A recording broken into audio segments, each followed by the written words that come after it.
He's a lot of different things. He's very funny. Please welcome to the stage, Mr. Dave Membrilla.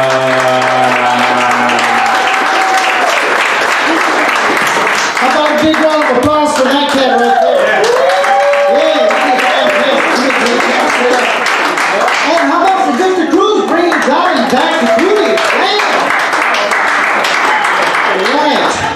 All right, let's get this party started. Where are my drinkers at? If you're drinking, raise your glasses. Let me see them. Raise them up in the air. Come on, let me see them. Drink up for me, because the doctor made me quit. Fucker said I was drinking too much. Can you believe that? I went in for a physical, found out my blood type was Jack Daniels, man. I haven't been in a liquor store in 3 months. They put out a silver alert for me, bless her. But it's great to be here, man. I got to tell you, I've been getting bombarded by an email site called ChristianSingles.com. Have you heard about them? Join ChristianSingles.com. Find the love of your life, ChristianSingles.com. I got sick of it. I was getting like 8 or 9 emails a day. I got pissed off. So I decided to join. But I signed up as Satan. They paired me up with my ex-wife. Can you believe that? She would have been a good match for Satan too, because her profile name was Beelzebub. So I'm here in Coolidge. I used to be the marching band director back in the 80s. You guys remember me? Yeah, man. And it was cool because the marching band was good, man. They were really good. Talented. Those little suckers, they can march, play their instrument, and chew tobacco all at the same time. And that was just the girls, man. So yeah, this was my first big boy job. I just got out of college, and you know, I was interviewed with the superintendent at the time, and he told me, he says, okay, when you go down I-10, just get off the Coolidge exit, that road will take you right into Coolidge. Fucker didn't tell me it was 20 miles an hour. I was driving 5 miles an hour, and when I got to the bomb, I thought, shit, did I miss it? Then I got to Randolph, I thought that was Coolidge. Hell no, I ain't teaching here. Oh, shit. And this was before they had the Coolidge sign. They didn't have the Coolidge sign up yet, so I thought, just keep going. And I got into a town, I thought it was Coolidge, till I got to the other side of the boulevard, and I saw the Casa Grande ruins. Where the fuck am I? Casa Grande, geez! And then the ruins looked like all the houses in Eloy. I was hijacked. But it's funny, because I was here for about 7, 8 years. I used to hang out at Shorty's down the road here. And it was funny because one couple could be married, get divorced, and the following weekend they're there with other people. And that's crazy. And somebody explained this. We don't get divorced in Coolidge, we just skip a turn. Oh man. So they introduced me as a hypnotist. That's one of the things I do. Let me see, there was somewhere else I wanted to go with that. Oh, okay, I'll just go with that. And I have, hypnosis shows are easy to do. They pretty much create themselves. I just get people behind me, volunteers, I put them under hypnosis, and then we do skits. But once in a while, something happens during the skit that kind of freaks me out. Like I was up in Casper, Wyoming, doing a rodeo fair. Had some good old boys up on stage. You know, I had them under hypnosis. I told this one guy, I said, okay, when I snap my fingers, my favorite, let me explain this. My favorite skit is it's a Martian skit where you make people act like E.T., you know, E.T. phone home. So I told him, I said, when I snap my fingers, you're going to become an alien. You're going to walk like an alien, talk like an alien, do everything an alien does. Ready, 1, 2, 3, I snapped my fingers. Boy jumped up and started speaking Spanish. No shit, man. He tried to sell me a box of chiclets. That was some bullshit. Fucker stole my job. It was crazy. And when I realized what had happened, I stood off on the side of the road and I said, La Mira! And he bolted out the building. Dropped his MAGA hat and everything, man. It was crazy. And then another time, I was doing an adult show, hypnosis. And let's pretend this is a stage so you get a better idea. There's the audience behind me. Beautiful blonde-haired woman. Eyes were closed. She was under hypnosis. I said, okay, when I snap my fingers, you're going to see me buck naked. Buck naked. Okay, now I was fully closed, but in her mind, that's what hypnosis does. Okay, so I turned around. I said, okay, ready? 1, 2, 3. And I snapped my fingers and I gave her one of these. And she was giggling, and I turned around, I could see she was pointing and getting real red. The audience was laughing, and so I turned around and gave her a crotch shot. She says, Oh, were you swimming? Was I swimming? Get the fuck out of my stage. Was I swimming? But, you know, I also do, hypnosis will help you for everything. It'll help you lose weight, it'll help you quit smoking, it'll help you get ready for that job, just building confidence, getting rid of fears and phobias. But even in my hypnotherapy practice, sometimes things happen. Like I had this black gentleman come in to see me, nice guy, about mid-40s, okay? And he was blind, born blind, blind since birth. But he played beautiful piano. And his dream was to be able to tour all over the world. But he suffered from stage fright. Couldn't play in front of people. Which was an easy fix, because all I did was put him under hypnosis. And I said, okay, when I snap my fingers, you're going to pop out of hypnosis. You're no longer going to have stage fright. In fact, you're no longer going to be afraid of playing in front of people. Even one step further, when I snap my fingers, you're going to pop out of hypnosis. That moment on, once your fingers even graze the top of a piano, you're going to become the best black entertainer the world has ever seen. 1, 2, 3. I snap my fingers. He jumps up. He said, what? I'm black? I don't care what your pronoun is. That shit's funny. All right. I know what I was telling you about. We're all ready for Thanksgiving. Thanksgiving coming around the corner, right? Yeah. Yeah, I love that turkey, pumpkin pie. But you know what I like even better? Is Black Friday. Black Friday, the day after. You guys do that here? I mean, not in Coolidge. I mean, waiting outside of Walmart. Ooh. But I did that one night, man. I went out 2 o'clock in the morning. It was cold. People had blankets. They had sleeping bags. A couple folks had pillows that they laid out just right there on the sidewalk. A couple guys started a fire right there in the garbage can just to keep people warm. And when the sun came out, I realized I was in a homeless camp. And then Christmas, I've already got my wife's Christmas present. You want to know what it is? You want to know what it is? Yes. Okay, call me passive aggressive. But I bought her a little rectangular stun gun. She's not going to know what it is, but I'm going to tell her it's an armpit shaver. Because I like the sound of bug zappers. Can you imagine? Go ahead and try it out.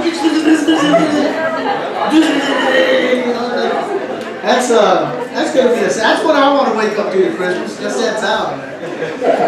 But it's cool. I get to tour all over the place. I just came back from Milwaukee, Wisconsin. You know who was famous in Milwaukee? Remember Jeffrey Dahmer? Yeah. He lived it, and I just saw the Netflix special, so I was anxious to book the gig, and I flew up a day early on purpose. They picked me up at the airport. The guy said, hey, the show's not till tomorrow.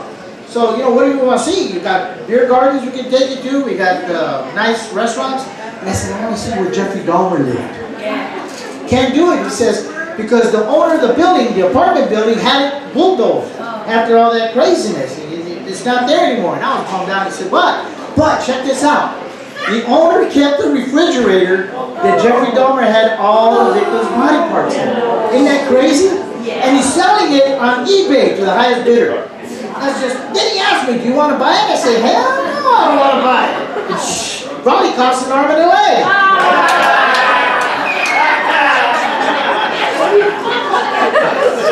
I don't care what your pronoun is. That shit is funny right there. But my favorite place to go to is El Paso. Anybody from El Paso? Good, let's talk about them fuckers for a while. Because in El Paso, everything is Mexicanized. I ate at a Chinese-Mexican restaurant called Chingasus. What's up with that? It's right there in the corner of Orale and Puto Cabrón Vélez. But you know what's cool about El Paso is right across the border, Juárez. You get anything you want at Juárez. You know what I'm talking about? Anything you want. You know what they call a virgin in Juárez? Liar. Pinchy liar. But they do have some gentlemen's clubs in Juárez, in any border town, and these are the nastiest places you can ever imagine. You have to be super drunk to go to a titty bar in Juárez and Nogales. They're bad. In fact, ladies, if you got a man that likes to go, let him go to one in Juárez. And last time I did a gig in El Paso with some buddies, and I had some folks that I met through the shows that I've done there, take me to Juárez on my birthday. Okay, it was my birthday, it was a birthday show, and I begged them not to, I didn't want to go. My wife says, go, I'm not up there with you, just go have a good time. So I was trying to pound down as many shots as I could just to get drunk. I didn't want to touch anything. It stunk, it smelled. The women they get are just nasty. And so he pitched in to buy me a lap dance. They brought over a girl. She gave birth right there in my face. Oh, there was menudo everywhere. I had to send the nachos back to the kitchen. It was bad. Oh, man. So I went to a World Series game. Go Dodgers! Where my Dodgers fans? Oh no, we have some Yankees fans? Yeah, losers. Okay, anyway. No, I gotta admit it. I'd be lying if I wouldn't. I was a Yankees fan for the longest time. All through puberty. Yeah, I was in the bathroom yanking it. Even before the show, I was a Yankees fan. My wife knocks on the door. Hey, you've been in there a long time. What are you doing? I said, nothing, because I was.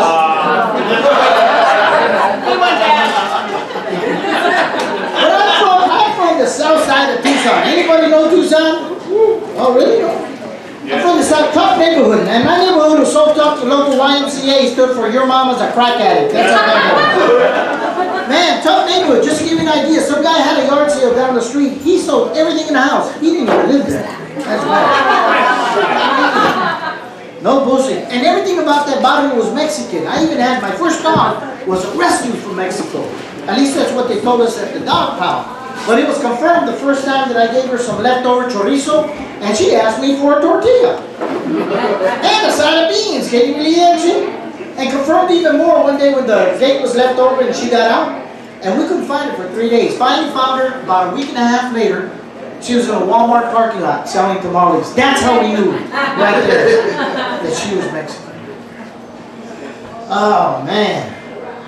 But I remember back then that the families there's a little Mexican barrio, they always there. You would go back and forth to Mexico to buy stuff because it's cheaper. You can buy furniture, you can buy clothes, buy food. Even now, people go to Mexico to buy prescription drugs. You know, if you don't have a good health plan, Mexico's got prescription drugs really cheap. But it's Mexico. You never know what you're going to get, right? So I went down to Rocky Point, took my wife. I wanted to surprise her, so I went to a pharmacy and I bought some Viagra. For 4 hours, my arm was like this. I couldn't even pee, my arm was so stiff, man. But I can tell you this, I'm very proud to be Mexican. Where are my Latinos at? Thanks for giving us a There's enough there for revolution. Watch out, crackers. Oh, shit. But I'm very proud to be Mexican, and all my friends here, the gringos, the Anglos, the farmers, the ones that all talk like this. When I got here to Coolidge, that freaked me out too, because I met some Mexicans, they all talk like this. Like, what the fuck was that? Like we're living in Texas or something. Anyway, then you don't say, you ain't no damn Mexican. Boy, I got an order for you at Taco Bell. And they're making fun of me, like, oh man, boy, you were born here. You ain't a Mexican. That makes you like a Chicano or like a Hispanic. So I decided to combine those 3 words, Mexican, Chicano, and Hispanic. So now when people ask about my ethnicity, I can tell them, this is Mexican, Chicano, Hispanic. I think that makes me a mechanic. I'm glad to know you're all also mechanics. But I'm having a good month, man. I just had a class reunion. Woohoo! I was excited. Class reunion, never been to one. Party on! Woohoo! It sucked. Because I was homeschooled. Freaking sister didn't even show up, man. But I was a teacher for a long, long time. I quit teaching because kids are different nowadays. You know, I taught for 40 years. They're smartasses now. Even my own kids are smartasses. I was never like that with my dad. I remember I asked my dad for $10. Dad, can I have $10? His answer was always the same. What do you think, I shit money? There was no argument, no negotiation. Boom, boom, that was it. Done, done. Okay, my son asked me the other day, hey Dad, can I have $20? And like my dad, I said, what do you think, I shit money? He says, I don't know, but can I clean your ass for some change? Smart ass. I got pulled over by a young cop, must have been early 30s, in my neighborhood.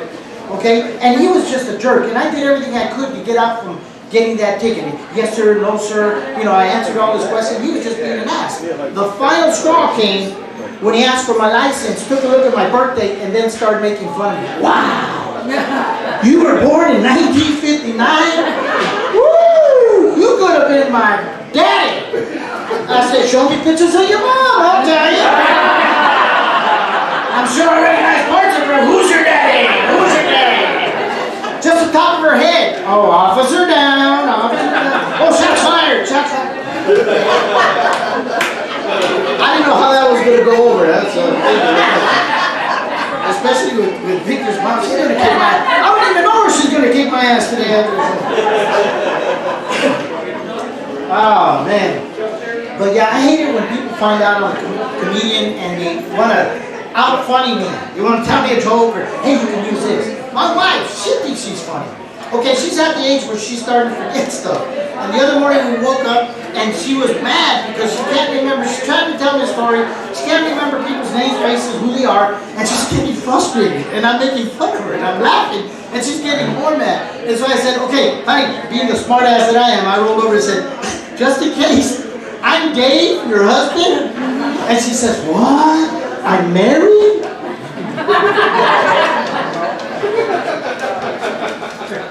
What she does, I've been doing comedy for about 20, 25 years, and I wanted her opinion, so I told her, hey, I'm thinking about doing a one-man comedy show. She says, why, don't people show up? That grounds for a divorce right there. Your wife never do this, my wife does it to me, drives me crazy. She'll ask me something, and then walk out of the room before I can answer. It drives me nuts. So the other day she asked me, how's your doctor's appointment? And I had a few of them, so I was trying to think of which one. And I looked up and she's gone. So I got pissed off. I followed her into the hallway. I said, doctor said I should be able to sleep in as long as I want. Have breakfast ready the minute I wake up. Have a woman at my beck and call. And be tucked in at night. So she put me in a nursing home. Shut up, I gotta be back there by 11. But yeah, man, it sucks getting old. You know, we're both at that age. I'm at that age where acid reflux is a flavor. That's all I'm saying. And you know, your body changes, man. It sucks, your body changes. When I lived there in Coolidge, I was hitting the weight room all the time. I was muscular, man. I was buff. And now I'm buffet. Your body changes. We have any guys that are over 55? Anybody? Really, I'm the only old bastard here? Oh, me and you, we're the only old bastards. All right. Well, he can back me up on this. You lose all control of your body. I have no bladder control. None. I dribble more than the Harlem Globetrotters. That's all I'm saying. I can do ball tricks and everything, man. I'm telling you. But I'm just trying to live for as long as I can because, you know, COVID really took a lot out of us, man. Out of everybody. I mean, I know it here in college, Coolidge. I lost a lot of friends. And, you know, even with the boosters and the shots, I mean, if you didn't get your shots or boosters, that's up to you, Jack. I mean, that, you know, that is America. But we had side effects from the boosters. My wife never had a headache. She got the booster, she had migraines all the time. The next door neighbor, she got the booster and she started getting cramps on the inside of her legs. Me, I got the booster and I got an STD. I have no idea. I'm pretty sure it was COVID, though. I'm just... Either that or the gal next door. You know what we had in Tucson is we had toilet paper shortage. Did you guys have that here? Oh no, shit, it was all nationwide. We used to have to go to a bootlegger to get toilet paper. $45 a roll. You get a whole 4-pack for like $80. And that was supposed to be a good deal, man. That was crazy. So I got tired of paying those prices. I got smart. That Christmas, I saved all the tamale husks. Oh, yeah. Yeah, we saved our ass. You bet your ass we saved money. We were wrong, but we were clean, Jack. That's all I'm saying. I got to tell you this story. I was in Mexico City, and in Mexico City, they have public restrooms. And outside the public restrooms, they have females, women usually, who sell you. They charge you 50 cents to go in, and they will cut off 3 little squares of toilet paper. That's all you get. And she's giving me the 3 squares, and I'm like, it's Halloween. I'm waiting for more, and I'm looking at it. What are you gonna want with 3 squares, little squares of toilet? And I'm halfway kidding. And I thought, I can't even blow my nose with this. And she's laughing. And just then, a big old fat dude came waddling by. Big old ass. And I whispered to her, what do you do if somebody has an ass like that? And she told me, Senora, the asses may be different, but the holes are all the same.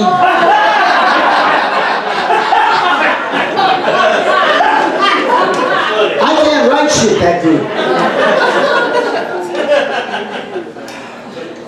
Yeah, man. So I was teaching. I couldn't do. We were doing everything on Zoom. Victor, if you were teaching, you probably remember that. Everything on Zoom, and I hated it. So I decided to retire, and I started doing other things. Like for a while, I was a night stalker at the grocery store. At least that's what the restraining order said. But I even went to bartending school. How about a big round of applause for your bartenders?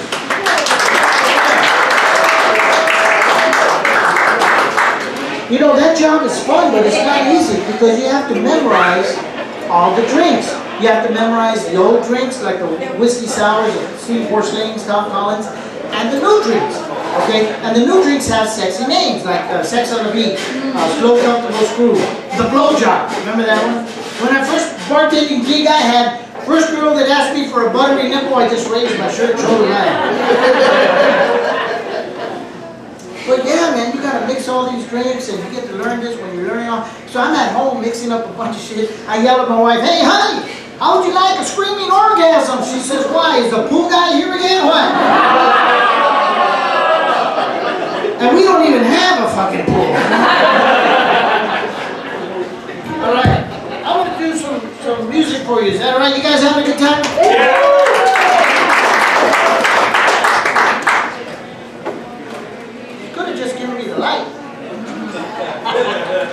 How about another round of applause for Victor Cruz?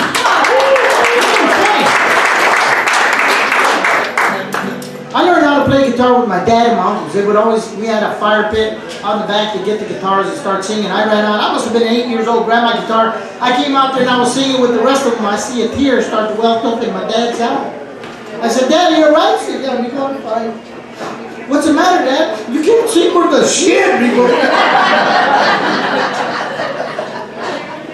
My dad used to like it. You'd get drunk and he'd like to come in and tuck us in when we were kids. And he'd insist on singing nursery rhymes, but he never learned the words. So he'd sing something like this. Mary had a little lamb, little lamb, little lamb. Mary had a little lamb till they had a barbecue. Okay, now go to sleep, okay, man? Alright, so this song here, can I go? I still have a lot of time. I think I got 5 minutes at least.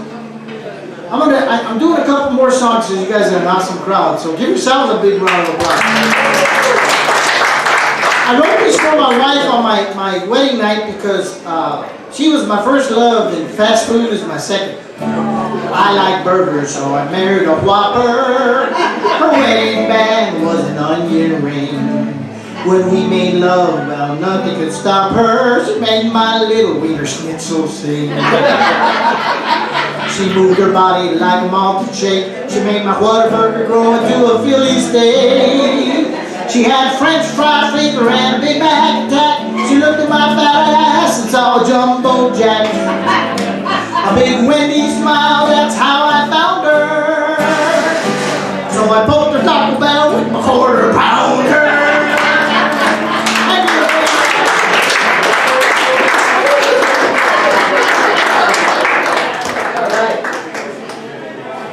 I'm selling these after the show. This is my next song. It's called Let's Play Hot Dogs So Your Buns Can Hug My Wiener. Oh, and it's got a little wiener chasing a bun like that. So see me out. This is gas money for me.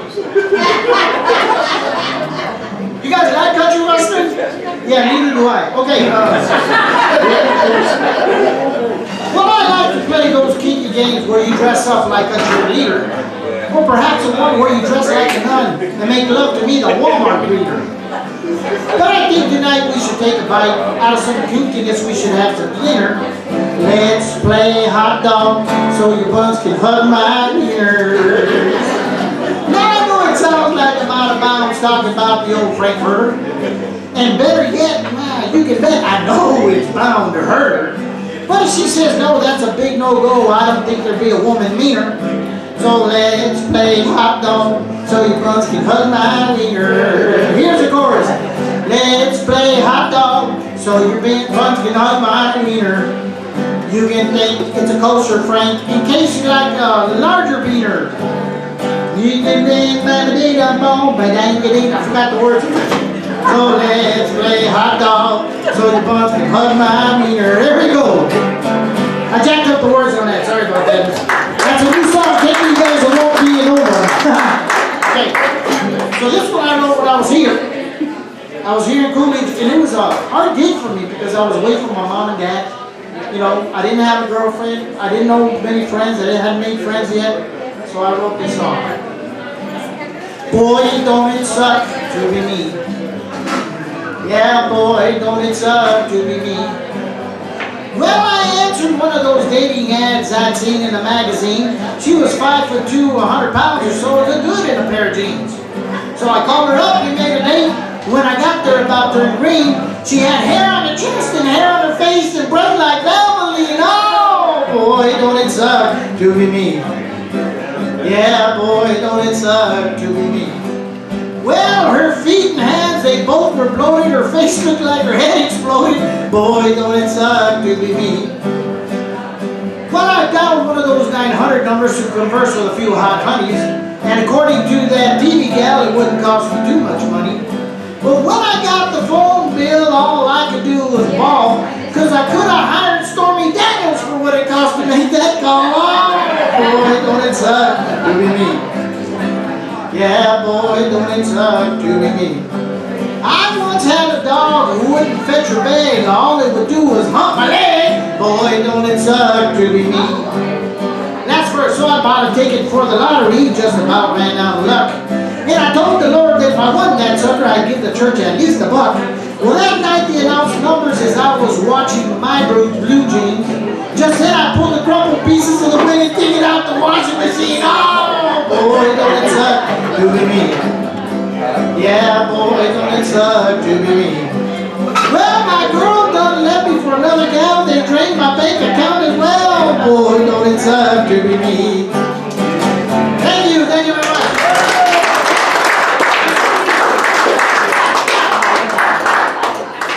I'm going to do a couple Christmas songs. You can't believe it. That little song was my favorite song. Okay.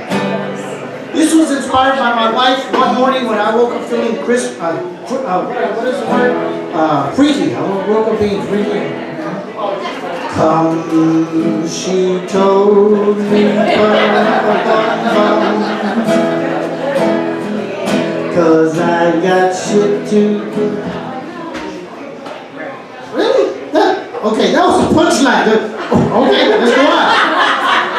Try this one.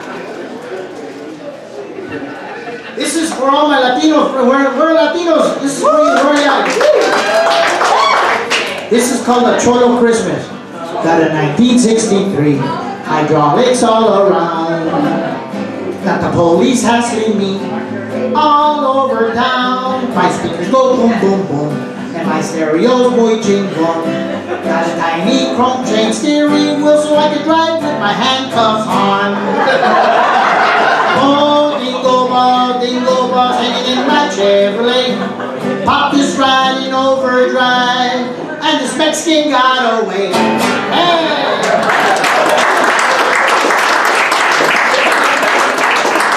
I'm gonna get out of here with this one. This is I wish you all a Merry Christmas if I don't see you again. See me after the show. Oh, you better watch out. You better not cry. That white dude Santa Claus was on the big line. Sancho Claus is coming down. He'll sleep with your wife, but if you say please, he'll bring you lots of government cheese. Sancho Claus is coming down.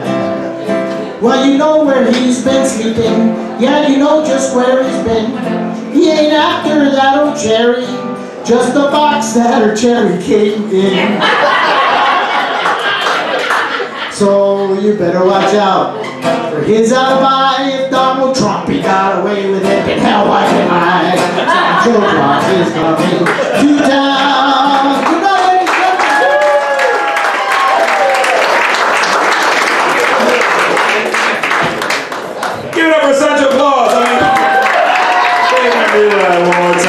right.